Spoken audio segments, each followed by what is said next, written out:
श्री बाल व्यास जी महाराज आज धुंधकारी की कथा सुनाने के लिए श्रवण कर रहे हैं। जय श्री राधे, जय श्री राम, जय शिव और पार्वती महाराज, जय व्यास जी महाराज।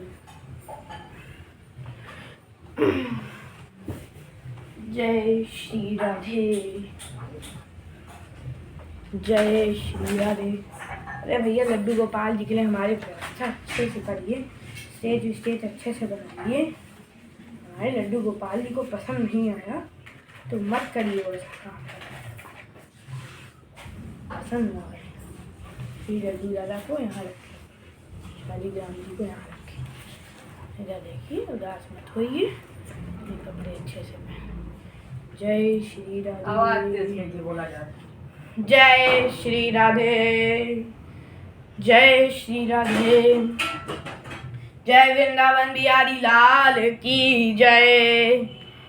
बोलिए श्री वृंदावन बिहारी लाल की जय। माखन चोर प्रभु की जय। हरि भजले हरि भजले, हरि भजने का मौका है। अभी भजले हरि भजले, हरि भजने का मौका है। हरि भजले अभी भजले, ही भजने का मौका है। श्री पार्वती पतये शिवाय नमः नमामि।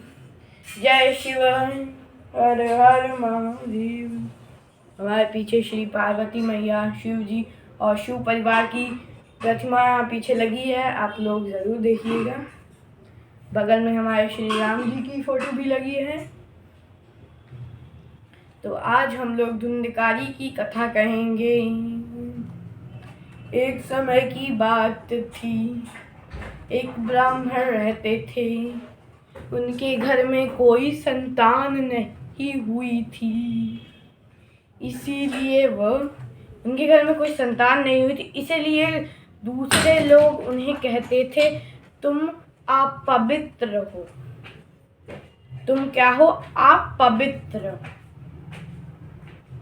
तो ऐसा कहते थे वो, तुम आप पवित्र हो।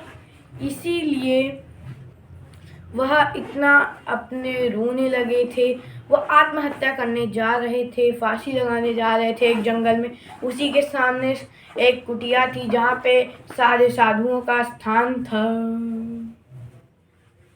थोड़ी पगड़ी उतार लेते हैं। साधुओं का स्थान था वहाँ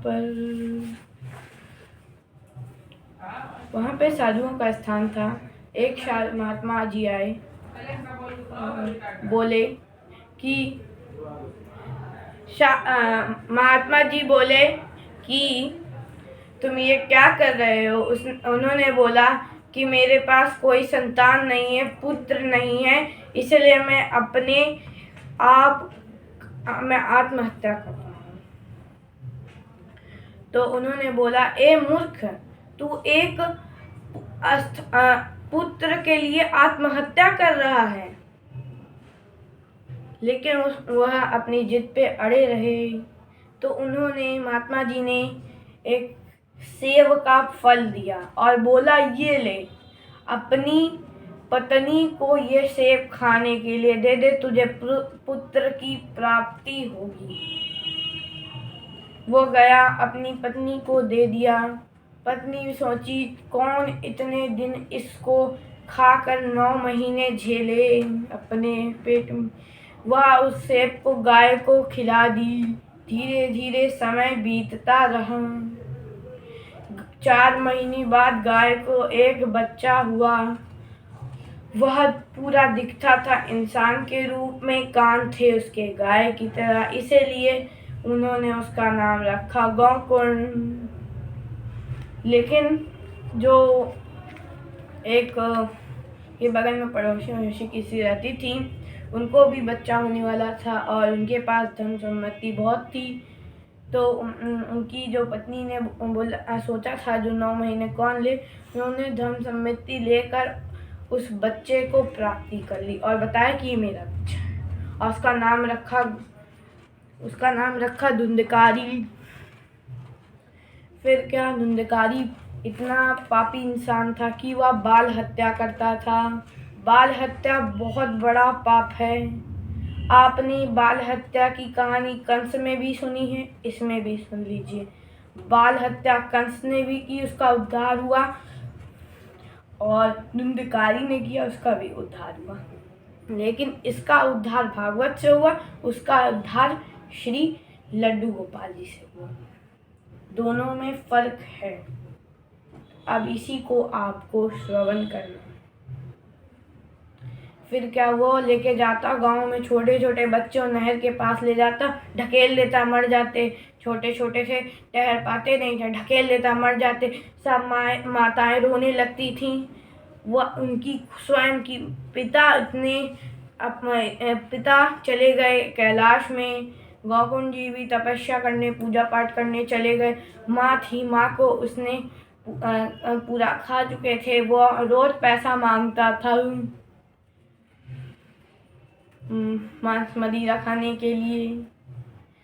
इसे माँ भी इस चीज़ों से परेशान होकर कुएं में छलांग मार ली। फिर क्या, एक समय जब कुछ औरतें आईं और उन्होंने कहा, तुम राजा के यहाँ से पैसे चुरा लो। वह गया, राजा के यहाँ से पैसे चुरा लाया। वह औरतें उसके अंदर गरम गरम एकदम कोयला उसके मुंह में डाल दी और उसकी मौत हो गई। कुछ दिनों बाद गौकुंड जी जब आए तो वह देखे कि घर में कोई नहीं है। फिर वह सोए, तब उन्हें रात में बार बार धुंधकारी दिखाई दे रहा था, आसपास भटक रहा था। फिर उन्होंने धुंधकारी की समस्या पूछी और उसके बाद उन्होंने बोला, मैं 7 दिन की भागवत स्वयं कहूँगा। तुम उसको एकदम अच्छे से श्रवण करना, तभी तुम परमात्मा से, ये भूत लोग से तुम परमात्मा के पास जाओगे। फिर क्या, वह अच्छे से वहाँ पे बांस गाड़ी गई। बांस का ऐसे अच्छे से पूरा एकदम जैसे बांस का पेड़ था बगल में, उसी में धुंधकारी आके बैठ गया। और भी बहुत सारे लोग उसी को श्रवण करने आए थे। धुंधकारी एक दिन अच्छे से श्रवण करता, उसका 7 दिन उसने बहुत अच्छे से श्रवण किया और उसके 7 गट्ठी बांधी हुई थी, 7 टूट गईं। 7वें दिन जब वो सुन के अच्छे से श्रवण कर लिया, 7वीं गट्ठी जैसे टूटी, पर लोग से एक स्वयं सुंदर सा रथ आकर उसे ले जाने लगा। तभी वहाँ पे कुछ लोग थे, उन्होंने कहा कि हमारे साथ अन्याय क्यों हो रहा है, इस पापी और इस लाचारी को क्यों ले जाया जा रहा है। हम लोग ने भी इसको श्रवण किया, लेकिन हमें क्यों नहीं ले जाया जा रहा है। तभी गौकुंड जी ने कहा कि उसने पूरे मन सिद्धि हर चीज़ों से उसने पूरे एकदम सिद्धि से श्रवण किया, और आप सब लोग कोई घर के लिए, कोई कहीं के लिए, सब दिमाग में सोच रहे थे, इसलिए आप नहीं जा पा रहे हैं। जो अच्छे से श्रवण किया उसके लिए आया, और इसीलिए धुंधकारी ईश्वर के पास गया। आज की श्रीमद् भागवत जी महाराज की यह कहानी खत्म होती है। उससे पहले भगवान का नाम, उसके बाद वाणी को विराम।